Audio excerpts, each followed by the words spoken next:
આગળ વાત કરીએ રાજકોટમાં હિટ એન્ડ રનની ઘટના બની છે। રાજનગર ચોક પાસે હિટ એન્ડ રનનો બનાવ સામે આવ્યો। કાર ચાલકે રાહદારી વૃદ્ધને અડફેટે લીધા। 60 વર્ષીય વૃદ્ધને ગંભીર ઇજાઓ પહોંચી છે। ખાનગી હોસ્પિટલમાં વૃદ્ધને સારવાર માટે ખસેડવામાં આવ્યા। કાર ચાલક હજુ પણ ફરાર છે। માલવ્યાનગર પોલીસ સમગ્ર મામલે તપાસ કરી રહી છે। કાર ચાલકની શોધખોળ હાથ ધરી છે। શનિવારે રાત્રે બનેલી આ ઘટનાના સીસીટીવી ફૂટેજ પણ સામે આવ્યા છે। તો વધુ વિગત સાથે મારી સાથે સંવાદદાતા હાર્દિક જોડાઈ ગયા છે। હાર્દિક, આજે હિટ એન્ડ રનનો બનાવ સામે આવ્યો છે, વિગતે જણાવશો। જી પ્રીતિ, આજે સમગ્ર બનાવ છે તે શનિવારની મોડી રાત્રે બન્યો હતો। એક વૃદ્ધ છે, 62 વર્ષીય વૃદ્ધ, તે રાજનગર ચોક વિસ્તારમાંથી પસાર થઈ રહ્યા હતા અને એ સમયે જે કાર ચાલક આવ્યો હતો અને તેમને ટક્કર મારી હતી। આ કાર ચાલક જે છે થોડી સેકન્ડો માટે જે ઉભો રહ્યો હતો ને ત્યારબાદ તેમને જે છે તે કાર ત્યાંથી તે ફરાર થઈ ગયો હતો। સ્થાનિક લોકો છે તે વૃદ્ધની મદદે આવ્યા હતા અને તાત્કાલિક 108 બોલાવી અને નજીકને જે હોસ્પિટલ છે ત્યાં ખસેડવામાં આવ્યા હતા વૃદ્ધને, અને ત્યાં હાલ વૃદ્ધની જે છે તે સારવાર ચાલી રહી છે। પરંતુ શખ્સ છે તે જે છે ટક્કર મારીને ફરાર થઈ ગયો હતો। ત્યારે આ સમગ્ર મામલે માલવ્યા પોલીસ દ્વારા જે કારના અલગ અલગ જગ્યાના સીસીટીવી ફૂટેજ મેળવી અને જે કારના નંબરના આધારે જે કાર ચલાવનાર શખ્સની પણ જે છે ઓળખ કરવાની તજવીજ હાથ ધરવામાં આવી છે। જી, આભાર માહિતી આપવા બદલ। તો અમદાવાદમાં પણ રફતારે વધુ એક જિંદગી છીનવી છે। સીજી રોડ પરનો અકસ્માત સામે આવ્યો છે, જ્યાં પૂરપાટ ઝડપે આવતા બાઇક ચાલકે ટક્કર મારી। બાઇકની ટક્કરે રાહદારીનું મોત નીપજ્યું। બાઇક પર સ્ટન્ટ કરતા સમયે અકસ્માત થયાની ચર્ચા છે। ટ્રાફિક પોલીસે ગુનો દાખલ કરી વધુ કાર્યવાહી હાથ ધરી। અમદાવાદ શહેરમાં વધુ એક અકસ્માતમાં નિર્દોષ વ્યક્તિએ જીવ ગુમાવવાનો વખત આવ્યો છે। સીજી રોડ ઉપરનો આ બનાવ છે। મરડિયા પ્લાઝા છે, જ્યાં ગત મોડી રાત્રે એક બાઇક ચાલક છે તે પૂરપાટ ઝડપે જઈ રહ્યો હતો અને તેણે એક રાહદારીને ટક્કર મારી હતી। જોકે આ જે રાહદારી છે તેઓને ગંભીર ઈજા પહોંચી હતી અને તેમનું જે મૃત્યુ નીપજ્યું હતું। સમગ્ર ઘટનાની જાણ જ્યારે પોલીસને કરવામાં આવી હતી ત્યારે ટ્રાફિક પોલીસ ઘટના સ્થળ પર પહોંચી હતી અને આ મામલે જે બાઇક ચાલક છે તેની વિરુદ્ધમાં ગુનો દાખલ કરીને વધુ તપાસ પણ શરૂ કરી છે। સાથે સાથે આ અકસ્માતની અંદર બાઇક ચાલકને પણ ઈજા પહોંચી હોવાનું જાણવા મળી રહ્યું છે અને તેને પણ સારવાર અર્થે હોસ્પિટલ ખસેડવામાં આવે છે। જોકે જે અહીંના સ્થાનિક રહેવાસીઓ છે તેઓનું કહેવું છે કે જે બાઇક ચાલક હતો તે પૂરપાટ ઝડપે આવતો હતો અને છેલ્લા કેટલાક દિવસોથી આ જે રોડ છે ત્યાં કેટલાક લોકો પૂરપાટ ઝડપે બાઇકો ચલાવીને સ્ટન્ટ કરતા હોવાનું પણ સ્થાનિક લોકોનો આક્ષેપ છે। જોકે આ જે અકસ્માતની અંદર નિર્દોષ રાહદારીનું મૃત્યુ નીપજ્યું છે ત્યારે લોકોનો ખાસ કરીને માંગ છે કે જે વ્યક્તિઓ મોડી રાત્રે અહીં પૂરપાટ ઝડપે બાઇક અથવા તો ગાડી ચલાવી રહ્યા છે તેઓની વિરુદ્ધમાં કડકમાં કડક કાર્યવાહી કરવામાં આવે, જેથી કરીને આવનારા સમયની અંદર આ પ્રકારના બનાવો બનતા અટકી શકે।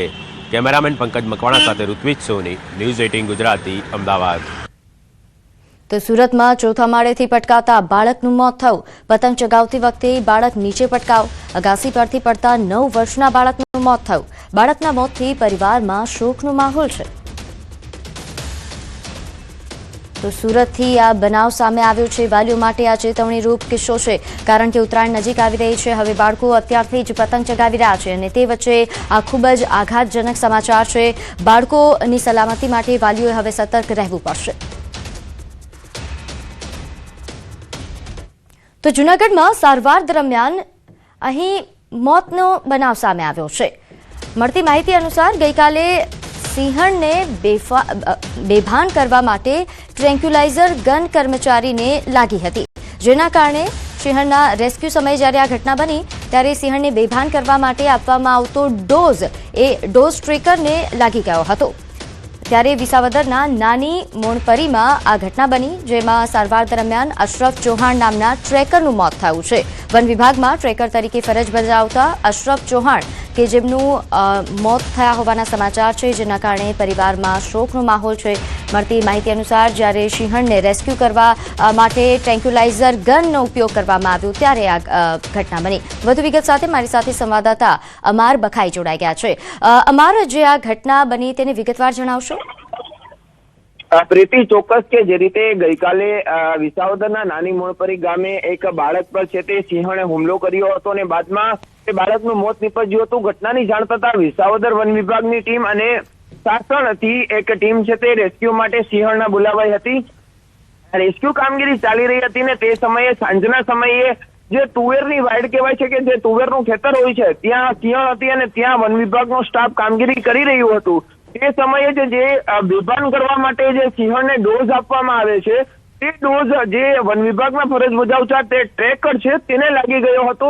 તેને પ્રથમ બેભાન અવસ્થામાં તેને વિસાવદર બાદ જુનાગઢ સિવિલ હોસ્પિટલમાં ખસેડવામાં આવ્યો. ત્યાં તેની પૂરતી સારવાર આપવામાં આવી. દુઃખદના સમાચાર આવ્યા છે. વહેલી સવારે આ ટ્રેકરનું છે તે મોત નીપજ્યું છે. હાલ પરિવારમાં શોકનો માહોલ છે. બીજી તરફ વન વિભાગના ઉચ્ચ અધિકારીઓ સીએફ સહિતના અધિકારીઓ પણ ગત મોડી રાત્રે હોસ્પિટલ આવી પહોંચ્યા હતા.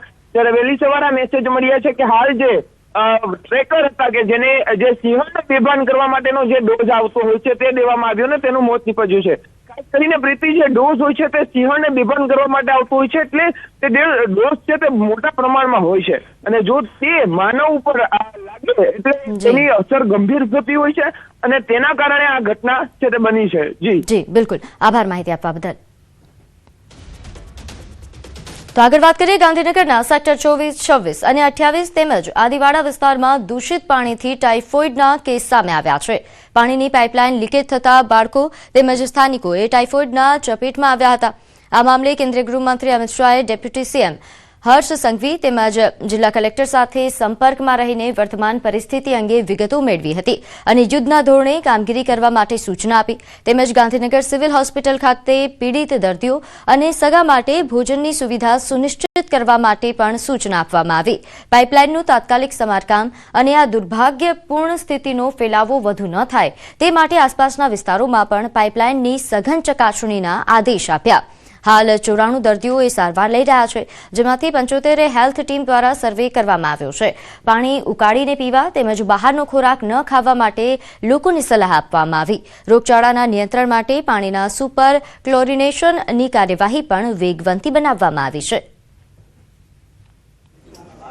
આદિવાળમાં પાણી બોરનું બી આવે, તરેનું પરેશનું બી આવે, ટાંકીનું અને આદિવાળમાં પાણી ગટરનું બી આવે અંદર પાણી. એ બધું પાણી અંદર આવવાથી પબ્લિક બધી બીમાર છે. બી મારા ઘરમાં 2 જણ બીમાર છે. આખા આદિવાળમાં 150 થી 200 માણસ બીમાર છે. બી હાલે ગટરનું પાણી બી મિક્સ આવે. મેં કમ્પ્લેન કરી તો કમ્પ્લેન અમારી કોઈ નોંધતું નહીં, આપતા બી નહીં હરખું કરવા. રજૂઆત તો 2-3 જગ્યાએ કરી પણ કોઈ ખબર નથી અમારી અરજી છે. અને સાહેબ નારું ગંદુ પાણી આવે એટલે કોઈ ગટરો પાણી ચકલીઓના હોલ પાડી મૂકી દીધા અને નારું ગંદુ ગટરનું પાણી બધું મિક્સ થઈ ગયું પાણી અને બધું નારો રોગચાળા થઈ ગયા. નારે છોકરીઓ બધી બીમાર પડી ગયા, અમારા છોકરાઓ બીમાર પડી ગયા અને અમે પૂરું કરીએ સાહેબ અને નાના રોગચાળા થઈ ગયા, ઝાડા ઉલટી થઈ ગઈ છે બધાને. અત્યારે એટ પ્રેઝન્ટ હોસ્પિટલમાં 94 પેશન્ટ ટાઇફોઇડના છે. પરિસ્થિતિ બધા પીડિયાટ્રિક બચ્ચાઓ સારા છે, સ્ટેબલ છે અને એ લોકોને હજુ સિમ્ટમ્સ થોડા ઓછા થયા છે અને આ ટાઇફોઇડનો ઇન્ક્યુબેશન પીરિયડ 15 દિવસનો હોય છે. તો આવી રીતે દરરોજના કદાચ 10 પેશન્ટ્સ ટિલ 20 સુધી આવ્યા જ કરશે. સમાચારમાં આગળ વધીએ. અમદાવાદમાં સાબરમતી રિવરફ્રન્ટ પર ફ્લાવર શોનું આયોજન કરવામાં આવ્યું છે. અમદાવાદ મ્યુનિસિપલ કોર્પોરેશન દ્વારા આયોજિત આ 14મા ફ્લાવર શોમાં આ વખતે 2 Guinness book of world record નોંધાયા છે. ત્યારે આ ફ્લાવર શોનો અદ્ભુત આકાશી નજારો સામે આવ્યો. જ્યારથી આ ફ્લાવર શો શરૂ થયો છે ત્યારથી જ હજારો લોકો આ મનમોહક ફ્લાવર શોની મુલાકાત લઈ રહ્યા છે. તો આ ખૂબ જ અદ્ભુત દ્રશ્યો આપ જોઈ રહ્યા છો. આ ફ્લાવર શોના દ્રશ્યો છે. આ ફ્લાવર શો અમદાવાદનો 14મો ફ્લાવર શો છે, જેને અત્યાર સુધીમાં ઘણા વર્લ્ડ રેકોર્ડ સ્થાપિત કર્યા છે. આ વખતે પણ 2 વર્લ્ડ રેકોર્ડ સ્થાપિત કરવામાં આવ્યા છે. આ વખતે ભારત એક ગાથા આ થીમ પર આ ફ્લાવર શોનું આયોજન કરવામાં આવ્યું છે અને ફ્લાવર શોની શરૂઆત થતાં જ ખૂબ મોટી સંખ્યામાં અમદાવાદ વાસીઓ આ ફ્લાવર શોનો લુફ્ત માણવા માટે પહોંચી રહ્યા છે. આ ઉપરાંત અમદાવાદ બહારથી અન્ય જિલ્લાઓમાંથી પણ લોકો આવી રહ્યા છે. તો આગળ વાત કરીએ ઠંડીના ચમકારા વચ્ચે બનાસકાંઠામાં તસ્કરો બેફામ બન્યા છે. ધાનેરામાં એક જ રાત્રે 2 દુકાનોમાં તસ્કરોએ હાથફેરો કર્યો. વિરાટ પાન પાર્લરમાં 15,000ની ચોરી કરી તો કૃષ્ણા મોટર સર્વિસીસ સેન્ટરમાંથી 20 કિલો કોપરની ચોરી થઈ.